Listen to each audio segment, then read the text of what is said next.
Hey everyone, I'm Jack, and in today's video, I'll be ranking the bosses of Visceral Games' Dante's Inferno from worst to best.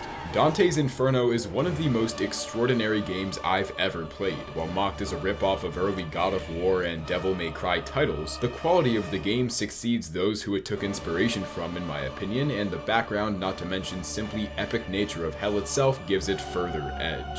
The incredibly elaborate lore and historical influences, of which I usually mention briefly in introductions, is far too deep and outreaching to summarize in a boss ranking video, and there are plenty of fantastic video essays that go over the history of the real Dante Alighieri, the Divine Comedy, and Inferno, Purgatorio, and Paradiso, and how they all relate to this game, which I'd absolutely recommend. Nonetheless, the narrative complexities within build up unbelievable characters that in turn creates emotional weight with nearly every boss encounter. With only a select few bosses, there was a notoriety that came with each one, a note usually worthwhile, but as you'll see, made for a few heinous fights as well. As one of my favorite games of all time, Dante's Inferno is a classic, verbatim to definition, and to any and all fans of action-adventure, this is my top recommendation. With all that said, let's enter the gates of hell.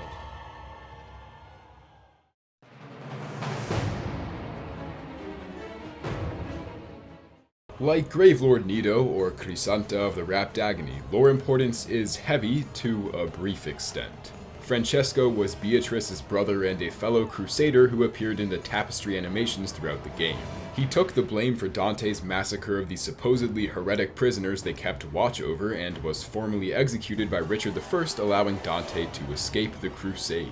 When we find Francesco within the seventh circle of hell, violence, he is a distorted, inhuman shell of the once powerful crusader wielding a large shield and sword, heavily resistant to Beatrice's cross and possibly the fastest humanoid enemy in the game. All of that would seemingly make for great stakes within a fight, however, as stated earlier, lore can only be as important as the gameplay allows it to be. In a blanket statement, shield enemies are awful, almost uniform, and while there are a few blips in that statement, a boss entirely based around preventing offense in a free-flow combat-influenced game is mistaken inversion from a developer's perspective. On top of already hindering enjoyment through negating the cross and blocking the majority of scythe attacks, Francesco summons crusader enemies throughout to aid him, creating nightmarishly difficult combat sequences only beatable with repetition. The best way I found to damage Francesco was by either dodging or countering his base sword attacks and doing heavy combos on his non-shielded side, although even then this is an unreliable tactic that only works on occasion.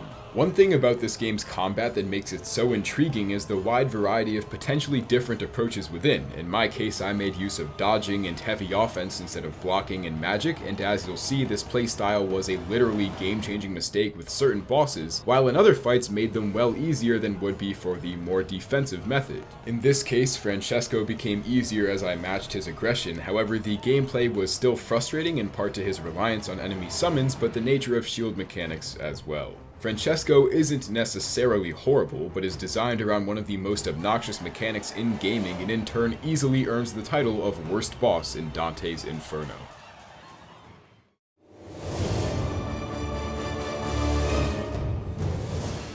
Alex is soon to play through Dante's Inferno, and the lone tip I gave him was to max out the holy upgrade path. Which, leads me to say, I didn't, so...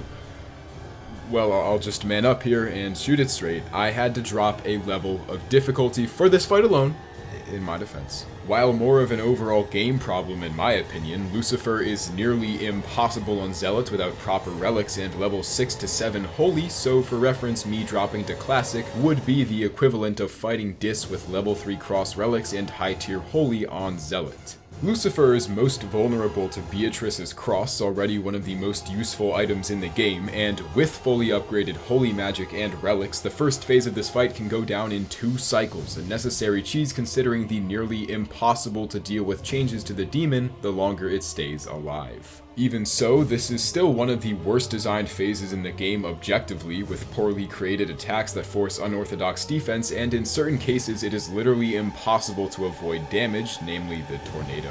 If you get hit by this attack, you automatically are stuck in an animation and are basically guaranteed to get hit by a ground slam and lose a large chunk of health by the nature of its design.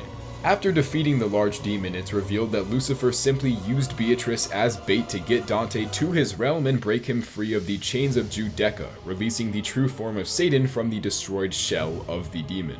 The second phase, even on Classic, has a ridiculous amount of health and a relatively small attack pool made up of frustrating, practically undodgeable moves that serve to tick off the player. He's by far the most potent enemy in the game, teleporting, dashing, and countering Dante's entire arsenal at will and giving little room for retaliation.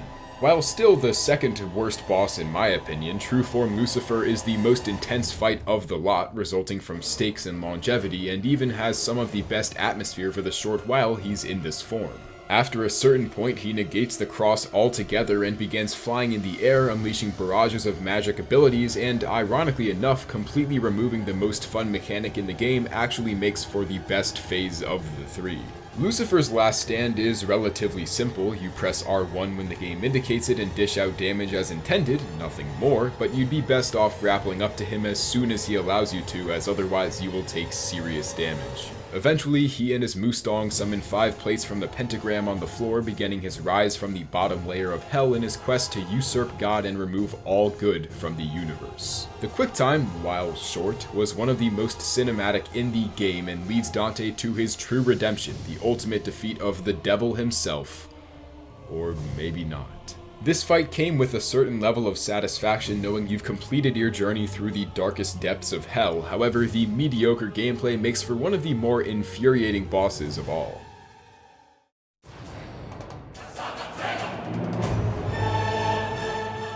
Seeing the story begin with Dante single-handedly defeating the entity of death itself was an indicator to the extreme metal the rest of the game held in store. In an action-adventure with bosses, an introductory fight is extremely important, serving as a hook to get the player interested. They need to be simple yet difficult, a speed bump forcing the new player to adapt to the game's base mechanics while not being too extravagant to the point of either being overwhelming or frustrating. Some classic examples of fantastic introductory bosses would be Eudex Gundyr, Poseidon, Valis, or King Babam, each in their own right finding that niche silver line of being difficult from a beginner's perspective but still simple enough to give way as a relatively smooth mechanical integrator. Death is arguably the best first boss I've fought to date. While in retrospect it's fairly straightforward and not nearly as intense nor difficult as I figured it to be at first, he pushed me to my very low limit all while being simply fun. Death has a reasonably small moveset consisting of a few magic abilities but mainly telegraphed scythe swings, with the best route for me being dodging the attacks and using a mixture of base and fierce combos. Considering your range with the halberd is significantly shorter than Death's scythe you obtain after this fight, however, you'll find yourself constantly rubbing up against Death once he either deflects your impending attack or the combo ends. Blocking is equally as useful and even less risky than dodging, although once again there isn't significant risk in missing a single block or dodge. Each phase begins/ends with a short quick time where he uses a grab attack to pull you in and you spam B or circle and deal heavy damage only if you pull it off. As such, Death's health bar is negligible and the fight should be over in a bit under 3 to 4 minutes. The closing quick time is one of the more climactic bits in the game, with multiple changes in camera angle and you stealing Death's scythe from his very grasp, slicing him in half and beginning your journey into the depths of hell. Death is a fantastic introduction to Dante's Inferno's combat that is a slight but engaging challenge with every given playthrough.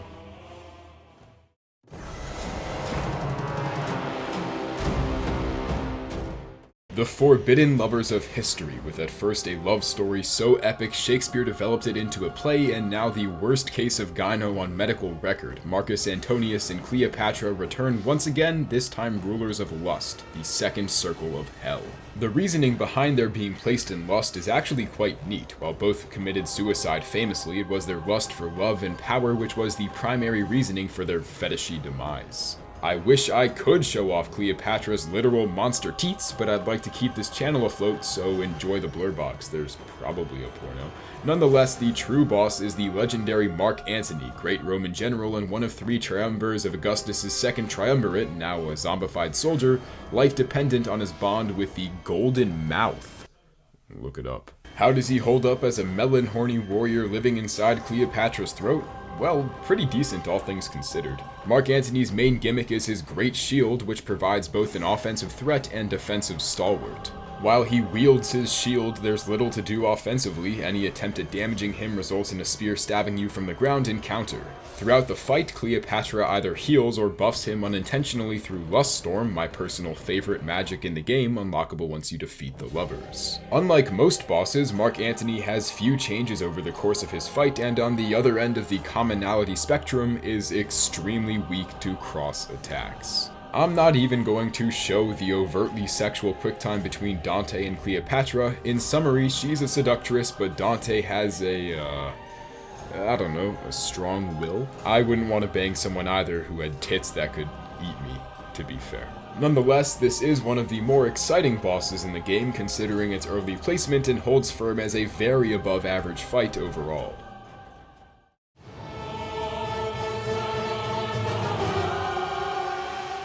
While commonly the Hound of Hades, or just a three-headed dog, the Cerberus we find serving as the guardian of the third circle of hell, Gluttony, is more of a three-headed thing. I'd like to say a three-pronged worm, but it looks more like an Exegorth mixed with a primordial serpent. In the original Inferno, it was described as a dog through, quote, his eyes glare crimson, black his unctuous beard, his belly large, and clawed the hands with which he tears the spirits, flays them, and their limbs piecemeal disparts. While neat on paper, I much prefer this distorted entity of glutton designed by the brilliant Wayne Barlow over the typical dog Cerberus found in, say, Harry Potter.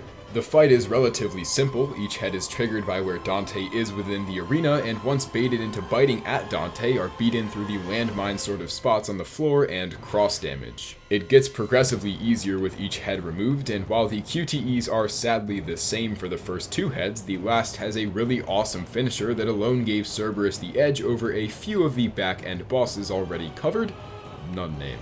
While simple and short, Cerberus is a unique fight that through a mixture of mechanics, aesthetic, and theme is a blazing beginning to arguably the most grotesque of the 9 circles.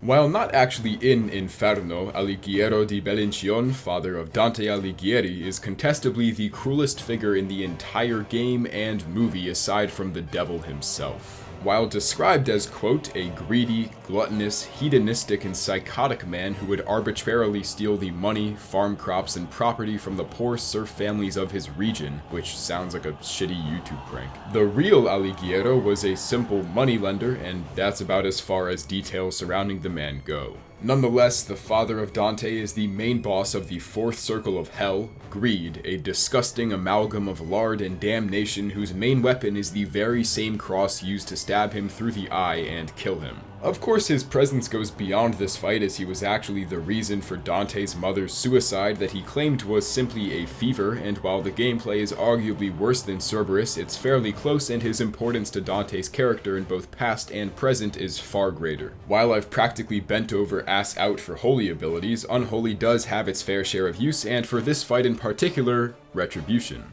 One of Alighiero's most prominent attacks is a projectile cross, which if retributed, does a hefty sum of damage. Hefty is, of course, relative, but as is the case with any boss resistant to Beatrice's cross, all forms of external damage is a great help in overcoming their obscene health pools. Otherwise, Alighiero relies entirely on grand swings, the majority counterable, and is barely fast enough to prevent a 4-hit fierce combo. The second phase, however, is when shit hits the fan. While he continues to berate, laugh, and mock you, he places down immobile crosses that shoot out endless AoE rings. While this doesn't sound half bad on paper, the arena shrinks to nearly half size like an inverse Dragon Rider, and he can place up to 2 at the same time, meaning in some cases only mere smidges of space are completely devoid of AoE damage. My personal strategy is to use fierce attacks while in the air, eventually the crosses do dissipate, however on occasion you'll need to time the jumps over the rings. At every third of his health, Alighiero drops to a knee and becomes a sitting duck for multiple seconds, and as you see here, this is a great time to utilize level 2 to 3 Lust Storm. While not particularly difficult once you figure out the timings and strategies of each phase, Alighiero is an extremely vital character to Dante, with a very fun boss doubling down the memorability of this encounter.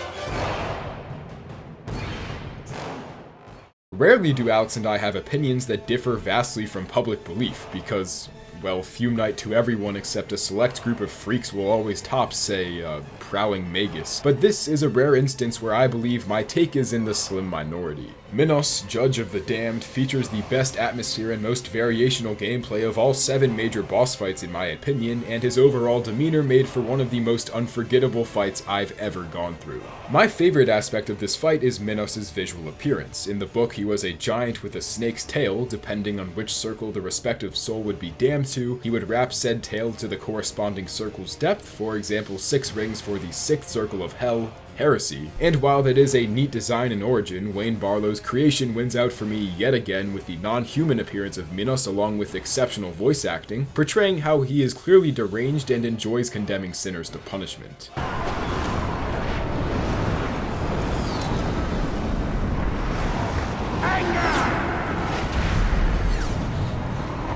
Similar to the Dragon God from Demon Souls, Minos only has his top half to work with, but unlike the Dragon God, there is an extreme amount of attack discrepancy with him making use of his arms, magical abilities, and canned tuna breath. Each cycle of attacks ends in you having to grapple to either ledge of the arena, followed by the only period where you can damage him throughout the entire fight. I'm not sure what to label these specific type of bosses, but you slowly chip out each major limb of Minos successively up to the end of the fight, beginning with his, meat sack? It's satisfying to slap around and looks cool, so it could be the world's most deformed vagina for all I care. Either way, in between each cycle, Minos switches between his meat sack and lowering his face to the floor in search of you. While he's actively scrounging the arena for Dante, he spits out fantastic dialogue at a rapid pace. The writing of this game is easily the most overlooked and one of the best aspects of it, and he shoots out his tail from the ground, hell-bent on capturing and judging you. Eventually, Minos will summon minions and begin using his fists along with his tail, leading to the QuickTime taking out his right eye socket. From that point, the fight is the same but with increased aggression and longer waiting intervals, with the main problem coming through being cautious while he whips out his tongue when he's open to damage on the head. The ending QuickTime was insanely cool and also was the first and best instance of Dante's cold, ruthless anger throughout the rest of the game. As the most God of War-esque boss, King Minos was fantastically fun, exceptionally complex, and climactic, continuing this game's high-flying introduction and serving as the true beginning of Dante's headfirst dive into the callous, epic underworld of the legendary Inferno. As one of the heaviest games I've ever played, Dante's Inferno and its Christian Catholic inspiration grabbed my attention, and I'm still watching video essays detailing every nook and cranny of the original Canticle, as well as other videos going in depth on this game's Dante. Needless to say, it's easily one of my favorite games of all time already, and the story is just as, if not more engaging than the likes of Dark Souls, Blasphemous, and so on. While not necessarily boss-centric, the fights themselves were exceptionally fun due to their natural grandiose, and scripting for this video has been an absolute joy. It's a shame Dante's Inferno didn't perform as well as EA and their ludicrous marketing campaign had hoped, namely the hinted-at sequel. However, I hold hope one day for a next-gen remaster which could very possibly lead to a sequel, all going well. Thank you so much for watching, and be on the lookout for weekly uploads the rest of the summer, and since we're closing in on 10,000 subscribers, why not subscribe? That milestone would mean the world to us, and we can't wait to reach it. Remember to like, subscribe, and turn on notifications to stay tuned for weekly Wednesday uploads, and with that said, deuces.